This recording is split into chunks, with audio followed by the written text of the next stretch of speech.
Still the early days of the 2023 legislative session, and kicking off State House committees can be a mundane process. We talked about this already, with them just kind of going around the room, introducing themselves, and then calling it a day.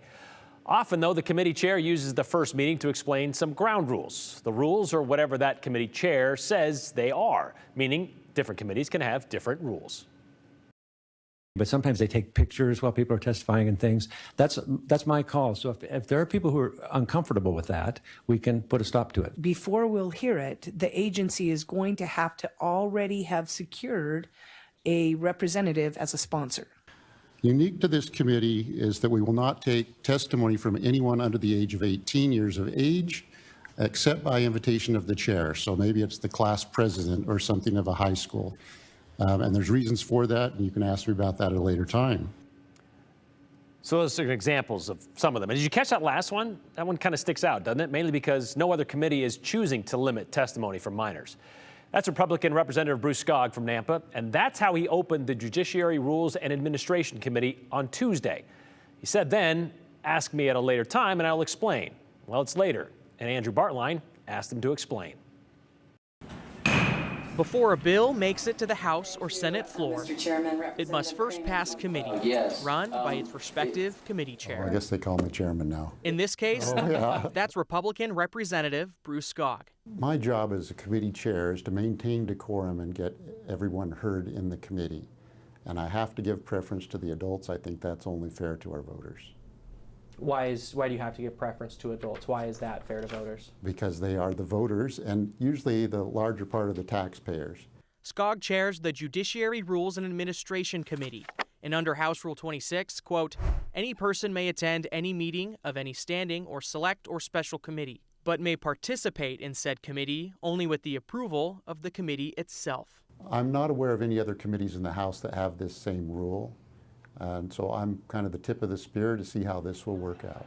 The decision quickly garnered a sharp response among politically active young people. It's definitely something of great concern to me and a lot of my friends. Simon Richardson is 17 years old. I mean, even though I'm not an adult yet, I feel like getting involved is really my entire future. I mean, everything that is decided now impacts my life, my parents' life, my future kids' life. And as someone who works and pays taxes and is old enough to maturely go in and testify, I feel like my voice should be heard too. But Representative Cogg says the backlash hasn't been mature at all. And I haven't heard from, that I know of, any adult on this issue, but only a handful of minor children who have called him in very disrespectful. One phone call I had here just yesterday said, well, you want to talk about this or do you just want to yell at me? And they just wanted to yell at me. This is not an absolute ban on children from testifying in committee. There will be times when it's appropriate. What is an example of that? What would be an appropriate situation? 20 kids show up under the age of 18 and they're passionate about an issue and they really want to be heard, and that'll probably happen. And I'll say, well, pick a spokesperson. We'll bring them up here. And they can contact me beforehand and we'll set that up. Does that seem like a fair compromise to you?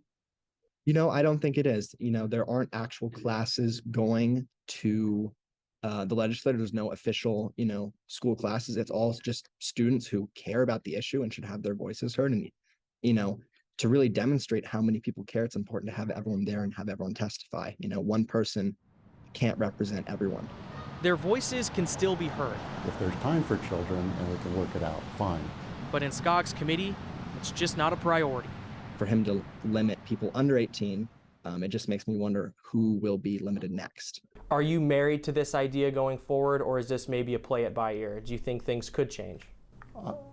I can always change my mind if there's good information that tells me I should change it.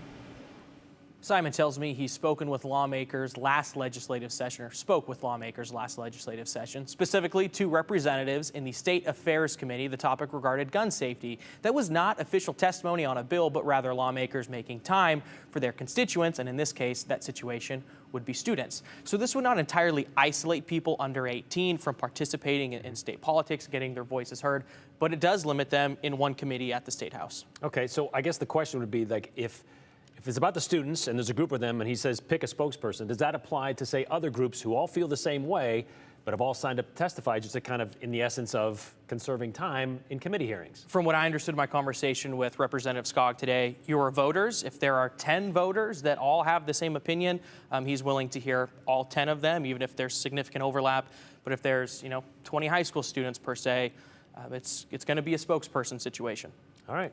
Thank you, Andrew.